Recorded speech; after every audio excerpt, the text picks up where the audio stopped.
হ্যাঁ ম্যাডাম, এবার আপনি বলেন কত টাকা লোন নেবেন আপনি? স্যার বেশি টাকা লাগবে না, আপাতত 20 লাখ টাকা দিলেই হবে। লোন তো আমি দিয়ে দেবো, কিন্তু ব্যাংকের কাছে কিছু রাখতে হবে। কি রাখবেন আপনি? কিছু থাকলে কি আর লোন নিতে আসি? আপাতত বিশ্বাস জমা রাখেন।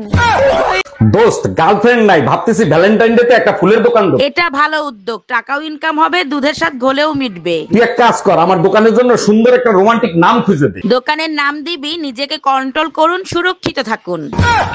অরুণ ভাই, আজকে তো প্রপোজ ডে, তা ভাবিরে প্রপোজ করেন নাই? আরে ভাবি, ঘরের মুরগি ডাইলের মতো লাগে, বলেন তো আপনারে প্রপোজ করি? আচ্ছা সত্যি করে বলেন তো, ভাবিদের প্রতি আপনারা এত আসক্ত কেন? কারণ এক হইলো রুম বুক করতে হয় না, আর দ্বিতীয় হইলো অ্যাক্সিডেন্ট হওয়ার ভয় থাকে না।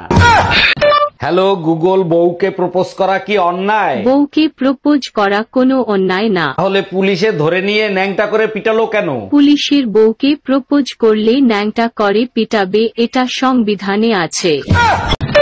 হ্যালো গুগল, 14 ফেব্রুয়ারির অফার আছে গুগলে। 14ই ফেব্রুয়ারি যে মেয়েরা সত্যিকারের ভালোবাসা খোঁজে তার কাছে আমার নাম্বার দিয়ে দেবেন। তোর নাম্বার দেয়া মানে শিয়ালের কাছে মুরগি রাখা। এক্সকিউজ মি, আজ প্রপোজ ডে, তাই প্রপোজ করছি। I love you. I love you তো সবাই বলে, আপনি কিছু আলাদা করে দেখান। পছন্দ হইলে 14ই ফেব্রুয়ারি আপনার হয়ে যাব। নিজের খেয়াল রেখো প্রিয়, তোমার কাছ থেকে 6 বাচ্চার আশায় বসে আছি আমি। দুনিয়াতে জান্নাত জাহান্নাম দুইটাই যদি থাকতো তাহলে মানুষ এত খারাপ হতো না। আরে বোকা, জান্নাত জাহান্নাম দুইটাই আছে, তুমি দেখতে পাও নাই, তোমার ব্যর্থতা। আচ্ছা তুমি কোথায় দেখলা জান্নাত আর জাহান্নাম? মায়ের কাছে জান্নাত আর বউয়ের কাছে জাহান্নাম। এই কি বললা তুমি? ডাক্তার, আসতে পারি? হ্যাঁ আসেন। জি, আমি কাশেম। বুঝতে পারছি আপনার কানে সমস্যা। জি ঠিকই ধরছেন, আমার কাশির সমস্যা। আগে ফিস দেন, তারপর চিকিৎসা। আমি ফিস চাইছি, কিস না। শালা বয়রা।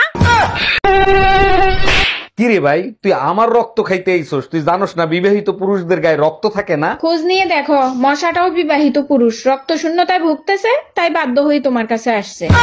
জানো, বিবাহিত ছেলেদের থেকে বিবাহিত মেয়েদের ঠান্ডা বেশি লাগে। আমরা তো ভোরবেলা গোসল করি, তাই আমাদের ঠান্ডা লাগে। আর তোমাদের ঠান্ডা লাগে না কেন? ঘুম থেকে উঠার আগে যা শোনাও, তাতেই তো শরীরে আগুন ধরে যায়। কাল থেকে শরীরে ঠান্ডা পানি দিয়ে ঘুম থেকে উঠাবো, যেন আগুন না লাগে। শীত শুরু হওয়ার পর থেকে একদিনও গোসল করো নাই। তুমি জানো গোসল না করলে তোমার শরীরে কত ধরনের রোগ ব্যাধি হতে পারে? শোনো, গোসল করার অনেক উপকারিতা আছে, সেটা আমি জানি, কিন্তু তাই বলে গরমের জন্য পানি বাঁচাবো না, এতটা খারাপ আমি না। শালা পিচাসের বংশধর।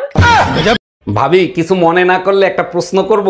ভাবিরা কখনো কোনো কিছু মনে করে না, জিজ্ঞেস করেন। একটা হাতির সামনে একটা উলঙ্গ লোক দাঁড়ায় আছে, হাতিটা ওই লোকরে কি প্রশ্ন করতে পারে? আপনাকে দেখে মনে হচ্ছে জানোয়ার আর মানুষের ভিতরে কোনো পার্থক্য নাই। না ভাবি, হয় নাই। তাইলে আমি পারবো না, আপনি বলেন। হাতি প্রশ্ন করছে, এত ছোট সুর দিয়ে কেমনে শ্বাস নেন? হ্যালো গুগল, বউ পাল্টাতে চাচ্ছি। কিরকম মেয়ে আপনি খোঁজেন? মাথা ব্যথা হলে মাথা টিপে দিবে, গা ব্যথা হলে গা টিপে দিবে, মাঝরাতে খিদা লাগলে গরম খাবার দিবে। স্বপ্ন দেখা ভালো, কিন্তু দুঃস্বপ্ন দেখা মোটেও ভালো না। এই, আমার প্যান্টের পকেটে 20,000 টাকা ছিল, টাকা কি তুমি নিছো? আমারে কি তোমার চোর মনে হয়? আমি কেন তোমার টাকা নিব? টাকা তো তুই নিছিস, কিভাবে টাকা বের করতে হয় আমার জানা আছে। এই একা একা বিড়বিড় করে কি বলতিছো? বলতেছি শুটিং এর জন্য নকল টাকা আনছিলাম, এখন আবার নকল টাকা আনতে যাইতে হবে। কি ওগুলো নকল টাকা ছিল? এই তোমারে গরুর ফার্ম দিয়া দুধ আনতে বলছি, দুধ কই? দুধ আনতেই তো গেছিলাম, দুধ তো দিল না, উল্টো মাইর দিছে। মাইর দিছে? দুধ আনতে গেলে মারবে কেন? কি করছো তুমি? আমি বললাম ভাই 1 লিটার দুধ দেন, সে বলে বউ বাজারে গেছে, 1 ঘন্টা পরে আসেন। আমি বললাম বউ গরুর দুধ নিতে বলছে। হ্যালো, এই তোর বউ পোষার মুরুদ নাই, তুই বিয়ে করছিলি কেন? আরে বাবা, কি হয়েছে সেটা তো বলবা। ভালো হয়েছে, 3 মাস ধরে বাপের বাড়ি ফেলাই থুয়ে গেছে। ওরে আমার সোনা বউ, রাগ করে না, সামনের মাসেই নিয়ে আসবো। শীত চলে গেলে নিয়ে কি বাল ফেলাবি? গাদা কোথাকার। তুমি ছাড়া আমার জীবনে আর কেউ নাই। এই যে সারাদিন মেয়েদের ফেক আইডি খুলে ছেলেদের সাথে কথা বলো, তোমার কপালে দুর্ভোগ আছে। এতদিন যখন কেউ কিছু করতে পারে নাই, ভবিষ্যতেও কেউ কিছু করতে পারবে না। যেদিন শেয়ানা ছেলেদের পাল্লায় পড়বা, সেদিন প্রেগনেন্ট করে ছেড়ে দেবে। এই কি করো তুমি এইগুলা? কপালে চোখ নাই, দেখো না ঝাড়ু দিতেছি। আচ্ছা সত্যি করে একটা কথা বলো তো, তুমি ভালো করে জানো আমি কখনো মিথ্যা কথা বলি না। যখন উপরওয়ালা জ্ঞান বুদ্ধি দিচ্ছিল তখন তুমি কোথায় ছিলা? তখন আমি তোমার সাথে কাজী অফিসে দেনমোহরের টাকা নির্ধারণ করতেছিলাম। তাইলে ঠিক আছে। এই বমি করতেছো কেন? কোনো সুসংবাদ আছে নাকি? আরে না, সকালে তুমি ঝগড়া করে গেছো না, রাগ করে বিষ কিনে এনে খাইছি, বিষে কোনো কাজই করে নাই, এখন শুধু বমি আসতিছে। তোমারে কতবার বলছি যে কোনো জিনিস কেনার আগে ভালো করে চেক করে কিনবা, এখন টাকাও গেল, কাজও হইল না। আচ্ছা একটা কথা বলি, সত্যি সত্যি উত্তর দিবা, একদম মিথ্যা বলবা না। কি বলো এগুলো? আমি কি আজ পর্যন্ত তোমারে মিথ্যে কথা বলছি? বলো কি জানতে চাও? আচ্ছা তোমার সাথে যদি কালো একটা মেয়ের বিয়ে হতো তখন তুমি কি করতা? শোনো, কালো হোক আর সাদা হোক, বিষ তো বিষই, তাই না?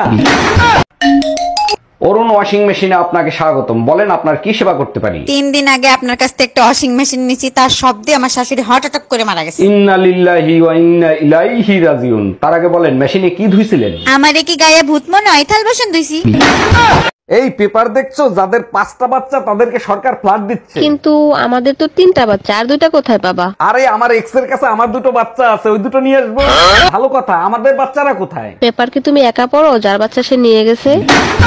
ভাইজান একটা বিপদে পড়ছি, একটু হেল্প করবেন? অবশ্যই হেল্প করব, বলেন কি করতে হবে? আপনার ভাই বাসায় নাই, আমার 1000 টাকা লাগবে, কালকেই দেব। ভাবি এক কাজ করেন, 2000 নেন, আজকেই দেন। আমি টাকা ফেরত দেওয়ার কথা বলছি।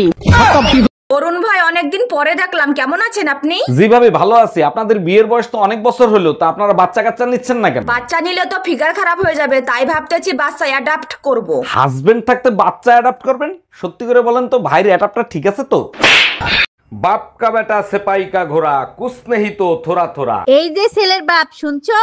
আমি বয়রা না, শুনতেছি, বলো। শাওন ভাইয়ের ছেলে অঙ্কে 100-র ভিতরে 99 পাইছে। আচ্ছা, আর বাকি এক কে নিয়ে গেল? কে আবার? তোমার গুণধর ছেলে।